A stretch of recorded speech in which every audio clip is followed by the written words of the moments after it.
What's up, guys? I'm Jeremy with All Day MMA, and these are my UFC 231 fight predictions. Wow! And it is all over!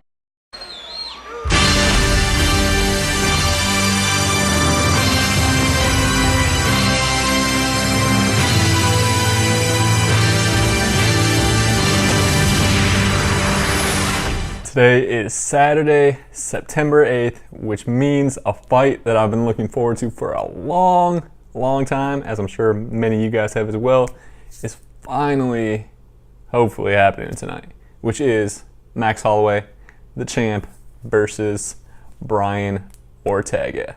The main card is going to kick off with a light heavyweight fight between Jimmy Manuwa and Thiago Santos.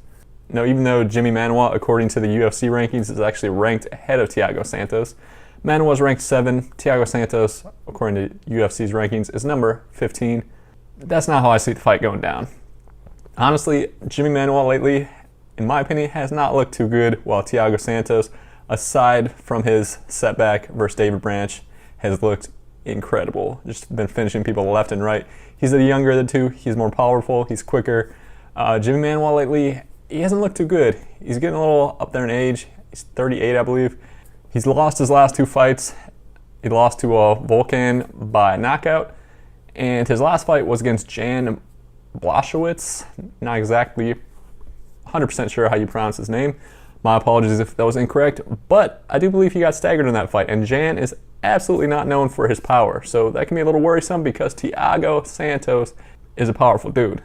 Now, don't get me wrong, Jimmy Manuwa absolutely hits hard as well, and Thiago Santos was knocked out by David Branch a couple fights ago.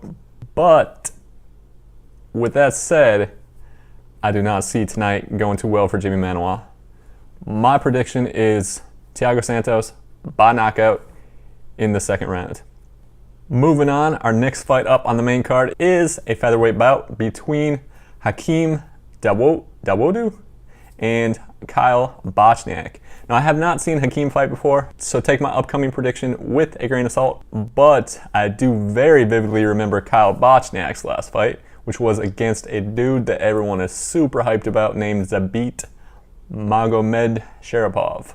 Now, Zabit has a ton of hype around him going into that match. I think the majority of fight fans undoubtedly expected Zabit to absolutely just run through Kyle Bochniak. Zabit is an absolute animal. All of his hype is well-deserved, and Kyle Bochniak gave him absolutely everything he could handle in that fight. Although Kyle ultimately lost a unanimous decision, I was still extremely impressed with him in that fight. And like I just said, I haven't seen Hakeem fight before. Read a bit about him. Looks like he's a pretty solid Canadian prospect. But I think this is a case of too much, too soon. The UFC rushing a prospect along a little bit too soon. I think Kyle's very solid in all areas of the fight game. I think Hakeem is the younger, possibly better athlete, but my prediction for this fight is Kyle Bochniak via either split decision or unanimous decision after 3 rounds. Now, moving on after that featherweight bout is the return of Gunny Nelson. I've been looking forward to this one for a while. I'm a big Gunnar Nelson fan. He's fighting a guy by the name of Alex Oliveira, the Brazilian cowboy. I'm also a fan of Alex Oliveira. He always puts on exciting fights. Gunnar Nelson has a very interesting style. He has like a karate-based style, but his jiu-jitsu and his grappling is top-notch. He's a fun guy to watch. His demeanor absolutely reminds me of Fedor, and although he's pretty good friends with Conor McGregor, their personas are about the exact opposite. Doesn't have the personality of Conor, but he's a very exciting fighter to watch nonetheless. So I'm absolutely looking forward to this fight. And it's a tough one to pick because I'm a fan of both guys. They're very close in the rankings. The UFC has Alex Oliveira ranked at number 13 and Gunnar Nelson ranked at number 14. And the odds are pretty similar as well. But my prediction, I think Gunnar's striking is good enough. He's a pretty elusive guy. He did get knocked out by Ponzinibbio in his last fight, but he's a pretty elusive guy. His karate style makes him hard to hit.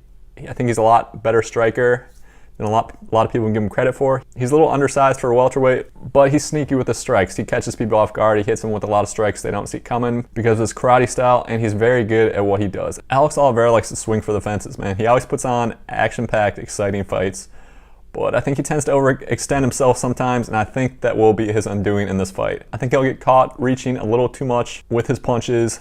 I think he might get caught off balance a little bit, and I think Gunnar might hit him with something he doesn't see coming, knock him down, and then end up tapping him out with, I'll say, a rear naked choke in round 3. I think it's going to be a good back and forth fight, but I think eventually Gunnar's going to clip him with something, either that or he's going to either trip him to the ground, toss him to the ground. And once it goes to the ground, I think it's in Gunnar's world. I think he absolutely has the advantage there, and I think he will eventually find the tap out. So final prediction, be very exciting, very action-packed, and I think it ends in the 3rd round with Gunnar Nelson tapping out Alex Oliveira with a rear naked choke.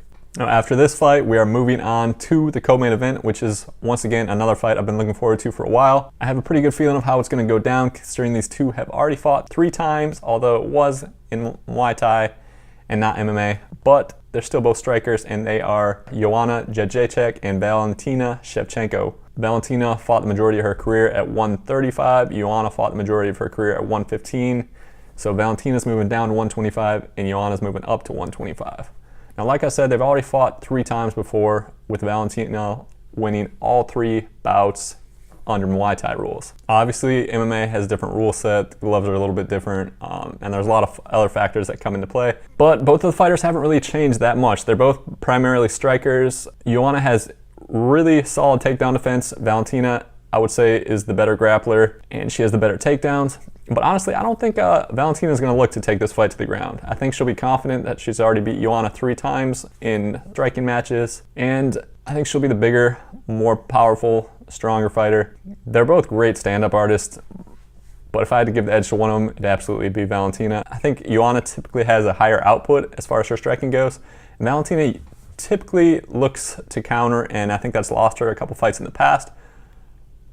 But I think she'll be a lot more confident, seeing that they've already fought 3 times. I think Valentina's going to look to pressure a little bit more tonight. I don't think she'll sit back and look to counter as much. So I think it will be an exciting fight. I think ultimately it will be a decision. I don't see either one getting the finish. And final prediction, I think Valentina will emerge as the victor with a unanimous decision after 5 rounds. Now, we're moving on to the fight that I've been looking forward to.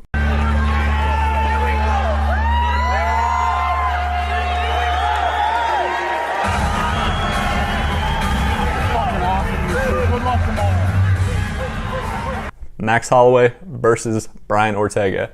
I have been looking forward to this fight, like I'm sure a lot of you out there have, ever since it was announced maybe close to a year ago, and then Max started having all kinds of health problems and whatnot.